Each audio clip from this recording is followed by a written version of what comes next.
ज्योतिबा फुले के परदादा माली जाति से संबंधित चौगुला थे, जो महाराष्ट्र के सातारा जिले के कटगुन में ब्राह्मणों के निचले सेवक थे। उन्हें तरह तरह से गंदे काम सौंपे जाते थे। एक दिन उनकी एक ब्राह्मण कुलकर्णी, जो गांव में अधिकारी हुआ करता था, उनके साथ झड़प हुई। ब्राह्मण कुलकर्णी ज्योतिबा के परदादा को परेशान करता था और उसने उनके जीवन को बदतर बना दिया था। उनका गांव में शांति से रहना असंभव हो गया था। एक रात उन्होंने ब्राह्मण कुलकर्णी को मार दिया और पूना जिले में जाकर बस गए। तो क्या हम कह सकते हैं कि ज्योतिबा फुले के खून में अन्याय के खिलाफ बगावत थी? मैं इसे आपको तय करने के लिए छोड़ देती हूँ। अगर ज्योतिबा फुले का जन्म नहीं होता तो क्या डॉक्टर अंबेडकर का उत्थान संभव होता? शायद होता, परंतु ज्योतिबा फुले ने अंबेडकर की गतिविधियों को फलने फूलने की जमीन जरूर तैयार कर दी थी। हम आपको ज्योतिबा फुले के बारे में 22 तथ्य बताते हैं जो आप शायद नहीं जानते। ज्योतिबा फुले मुश्किल से 1 वर्ष के थे जब उनकी मां का निधन हुआ। उनका पालन पोषण उनके पिता ने किया। वह थॉमस पाइन के विचारों से बहुत प्रभावित थे। उन्होंने पाइन की प्रसिद्ध पुस्तक द राइट्स ऑफ मैन में बहुत दिलचस्पी दिखाई थी। ज्योतिबा फुले ने अपनी पत्नी को पढ़ाया और 22 साल की उम्र तक अछूतों के लिए स्कूल शुरू कर दिए थे। 1849 में जब वह 22 साल के थे, उन्होंने शूद्रों को शिक्षित करने की शपथ के कारण अपनी पत्नी के साथ घर छोड़ दिया था। 22 साल की उम्र में वह न सिर्फ पुणे बल्कि लंदन तक में एक प्रसिद्ध हस्ती बन गए थे। कोर्ट ऑफ डायरेक्टर्स लंदन ने उनके काम को स्वीकार किया था। ज्योतिबा फुले ने ब्रिटिश सरकार द्वारा दक्षिणा में ब्राह्मणों को दिए जाने वाले धन की प्रथा का विरोध किया था। 1848-49 में दक्षिणा में दी जाने वाली राशि रुपए 4000 के आसपास थी। 22 साल के ज्योतिबा फुले ने इस प्रथा के खिलाफ खड़े होकर यह मांग की कि अछूतों की शिक्षा के लिए इस धन को आवंटित किया जाना चाहिए। उस समय के ब्राह्मण पहले से ही नाराज थे कि ब्रिटिश सरकार ने उन्हें कम राशि दी है और अब 22 साल का शूद्र भी उन्हें चुनौती दे रहा था। अब तक किसी ने भी ब्राह्मणों को उनके प्रभुत्व के लिए चुनौती नहीं दी थी। अंत में ब्रिटिश सरकार ने शिक्षा के लिए उस दक्षिणा का एक हिस्सा अछूतों के लिए आवंटित किया। इसे अछूतों की शिक्षा के लिए पहली आर्थिक मदद कही जा सकती है। 1854 में ज्योतिबा फुले एक अंशकालिक शिक्षक के रूप में एक स्कॉटिश स्कूल में काम करने लगे। 1889 में महात्मा ज्योतिबा फुले को लकवा लगा, जिसके कारण उनके शरीर के दाहिने हिस्से ने कार्य करना बंद कर दिया। लेकिन दलितों के प्रति ज्योतिबा फुले का समर्पण इतना मजबूत था कि उन्होंने अपने बाएं हाथ से कड़ी मेहनत करके सर्जन निक सत्य धर्म Pushpak the book of true faith किताब को पूरा किया। 1885 बंबई में महात्मा ज्योतिबा फुले ने इस बात पर महत्व दिया कि निचली जातियों को अपने कर्मकांडों और धार्मिक गतिविधियों को स्वयं आयोजित करना चाहिए ताकि ब्राह्मण पुजारी की भूमिका निरर्थक की जा सके।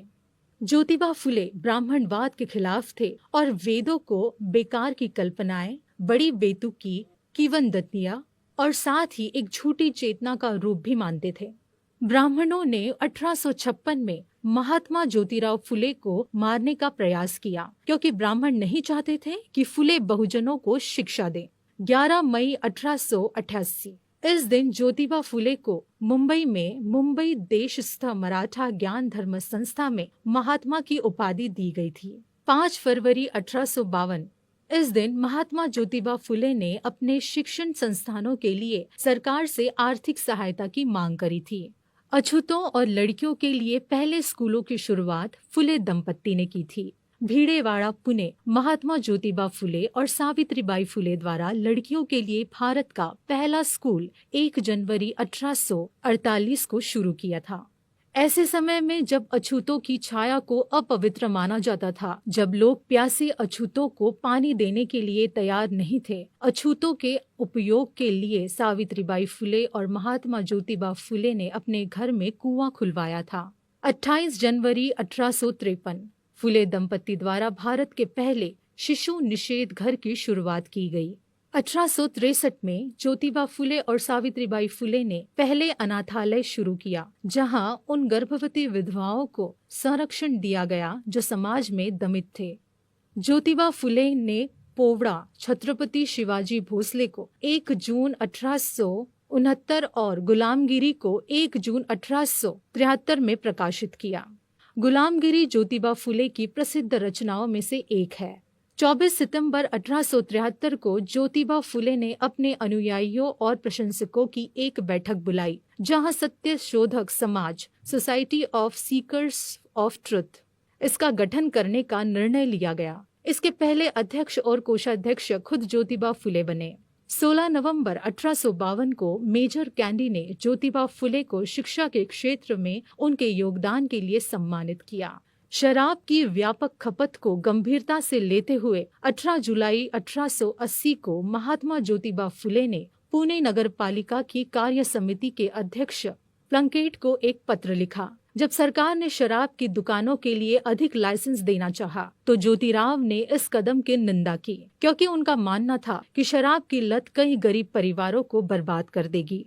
प्रेस की स्वतंत्रता के लिए सामने आए। 30 नवंबर 1880 को पूना नगर पालिका के अध्यक्ष ने भारत के गवर्नर जनरल लॉर्ड लिंटन की यात्रा के अवसर पर सदस्यों से 1000 रुपए खर्च करने के अपने प्रस्ताव को मंजूरी देने का अनुरोध किया। अधिकारी उनकी पूना यात्रा के दौरान उन्हें एक संबोधन देना चाहते थे। लिंटन ने एक अधिनियम पारित किया था, जिसके परिणाम स्वरूप प्रेस की स्वतंत्रता को नुकसान पहुंचा था। सत्यशोधक समाज के अंग दीन बंधु ने प्रेस की स्वतंत्रता के अधिकार पर प्रतिबंध का विरोध किया था। ज्योतिराव को लिंटन जैसे अतिथि के सम्मान में करदाताओं का पैसा खर्च करने का विचार पसंद नहीं आया था। उन्होंने साहस पूर्वक सुझाव दिया कि राशि पूना में गरीब लोगों की शिक्षा पर बहुत अच्छी तरह से खर्च की जा सकती है। वह पूना नगर पालिका के सभी 32 मनोनीत सदस्यों में से एकमात्र सदस्य थे जिन्होंने आधिकारिक प्रस्ताव के खिलाफ मतदान किया। ब्रिटिश शाही परिवार को चुनौती। एक और घटना ने गरीब किसान के लिए उनके लगाव और ग्रामीण क्षेत्र में किसानों के कष्ट के लिए ब्रिटिश शाही परिवार के एक सदस्य का ध्यान आकर्षित करने में उनके साहस को भी प्रकट करती है। 2 मार्च 1888 को ज्योतिराव के एक मित्र हरिराव जी चिपलूनकर ने ड्यूक और डचेस ऑफ कैनॉट के सम्मान में एक समारोह आयोजित किया। एक किसान की तरह कपड़े पहने ज्योतिराव ने समारोह में भाग लिया और भाषण दिया। उन्होंने उन अमीर आमंत्रितों पर टिप्पणी की जो हीरे जड़ित आभूषण पहनकर अपनी संपत्ति का प्रदर्शन कर रहे थे, और आने वाले गणमान्य लोगों को चेतावनी दी कि जो लोग वहां एकत्र हुए थे वे भारत के प्रतिनिधित्व नहीं करते थे। अगर ड्यूक ऑफ कैनॉट वास्तव में इंग्लैंड की महारानी के भारतीय विषयों की स्थिति का पता लगाने में रुचि रखते थे, तो ज्योतिराव ने सुझाव दिया कि उन्हें कुछ आसपास के गांवों के साथ साथ अछूतों के कब्जे वाले शहर के इलाकों का दौरा करना चाहिए। उन्होंने डॉग ऑफ कैनॉट से अनुरोध किया, जो रानी विक्टोरिया के पोते थे, कि उनका संदेश रानी तक पहुँचाया जाए और गरीब लोगों को शिक्षा प्रदान करने के लिए एक मजबूत दलील पेश की। ज्योतिबा फुले के भाषण ने काफी हलचल मचाई थी।